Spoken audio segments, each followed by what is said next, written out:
Assalamualaikum warahmatullahi wabarakatuh. Perkenalkan, nama saya Restu Dwi Putra. NIM saya 411-2001-0079, mahasiswa Universitas Mercubuana, Fakultas Teknik Sipil.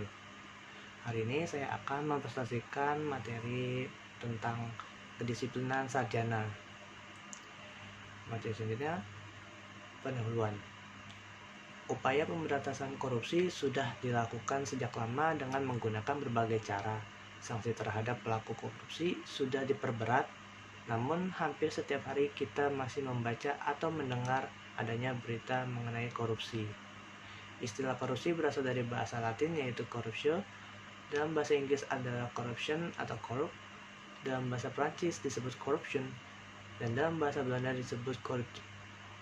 Agaknya dari bahasa Belanda itulah akhir kata korupsi dalam bahasa Indonesia.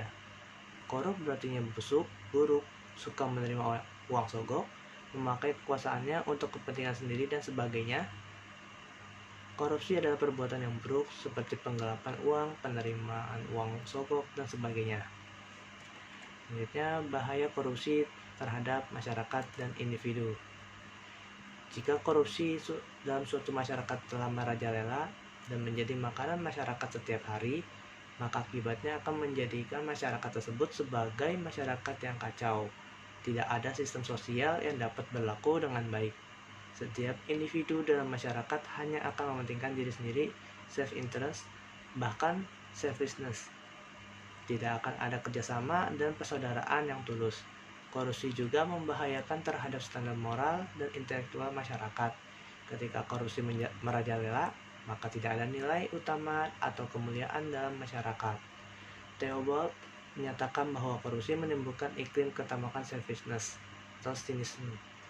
Chandra Muzaffar menyatakan bahwa korupsi menyebabkan sikap individu menempatkan kepentingan diri sendiri di atas segala sesuatu yang lain dan hanya akan berpikir tentang dirinya sendiri semata-mata. Bahaya korupsi terhadap generasi muda. Salah satu efek negatif yang paling berbahaya dari korupsi pada jangka panjang adalah rusaknya generasi muda. Dalam masyarakat yang korupsi telah menjadi makanan sehari-hari, anak tumbuh dengan pribadi antisosial.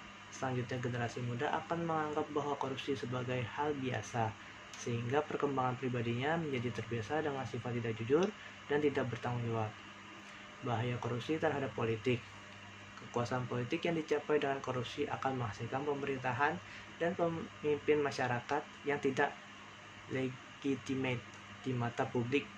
Jika demikian keadaannya, maka masyarakat tidak akan percaya terhadap pemerintah dan pemimpin tersebut. Akibatnya mereka tidak akan patuh dan tunduk pada otoritas mereka. Bahaya korupsi bagi ekonomi bangsa. Korupsi merusak perkembangan ekonomi suatu bangsa. Jika suatu proyek ekonomi dijalankan syarat dengan unsur-unsur korupsi, penyuapan untuk kelulusan proyek, nepotisme dalam penunjukan pelaksanaan proyek, penggelapan dalam pelaksanaannya, dan lain-lain bentuk korupsi dalam proyek, maka pertumbuhan ekonomi yang diharapkan dari proyek tersebut tidak akan tercapai. Bahaya korupsi bagi birokrasi. Korupsi juga menyebabkan tidak efisiennya birokrasi dan meningkatnya biaya administrasi dalam birokrasi. Jika birokrasi telah dikungkungi oleh korupsi dengan berbagai bentuknya, maka prinsip dasar birokrasi yang rasional, efisien, dan berkualitas tidak akan pernah terlaksana. Hambatan pemberantasan korupsi. Hambatan dibagi menjadi beberapa jenis, antara lain hambatan struktural, yaitu hambatan yang bersumber dari praktik-praktik penyelenggaraan negara dan pemerintahan yang membuat penanganan tindak pidana korupsi tidak berjalan sebagaimana mestinya. Yang termasuk dalam korupsi ini diantaranya egoisme sektoral dan institusional yang menjurus pada pengajuan dana sebanyak-banyaknya untuk sektor dan instansinya tanpa memperhatikan kebutuhan nasional secara keseluruhan. Yang kedua adalah hambatan kultural, yaitu hambatan yang bersumber dari kebiasaan negatif yang berkembang di masyarakat. Yang termasuk dalam kelompok ini antaranya masih adanya sikap sungkan dan toleran di antara aparatur pemerintah yang dapat menghambat penanganan tindak pidana korupsi. Yang ketiga adalah hambatan instrumental, yaitu hambatan yang bersumber dari kurangnya instrumen pendukung dalam bentuk peraturan perundang-undangan yang membuat penanganan tindak pidana korupsi tidak berjalan sebagaimana mestinya. Dan yang keempat adalah hambatan manajemen, yaitu hambatan yang bersumber dari diabaikannya atau tidak diterapkannya prinsip manajemen yang baik.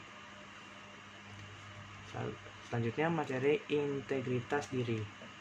Tunas integritas merupakan terjemahan dari konsep yang berprinsip bahwa manusia sebagai faktor kunci perubahan dan pendekatan yang seutuhnya terkait manusia sebagai makhluk dengan aspek jasmani dan rohani serta makhluk sosial yang harus berinteraksi dengan lingkungannya. Penanaman nilai integritas. Yang pertama adalah kesediaan terhadap integritas atau integrity compliance adalah ketika individu bersedia menerima pengaruh untuk berintegritas dari orang lain atau dari kelompok lain. Yang kedua adalah identifikasi. Identifikasi integritas terjadi apabila individu meniru integritas seseorang kelompok lain dikarenakan integritas sudah sesuai dengan apa yang dianggapnya sebagai bentuk hubungan yang menyenangkan antara dia dengan yang memberikan pengaruh terkait integritas. Dan yang terakhir adalah internalisasi. Internalisasi integritas terjadi apabila individu menerima pengaruh dan bersedia bersikap dan berperilaku dengan penuh integritas dikarenakan integritas tersebut sesuai dengan apa yang ia percayai dan sesuai dengan sistem nilai yang dianutnya. Sekian dari saya, kurang lebih mohon maaf. Wassalamualaikum warahmatullahi wabarakatuh.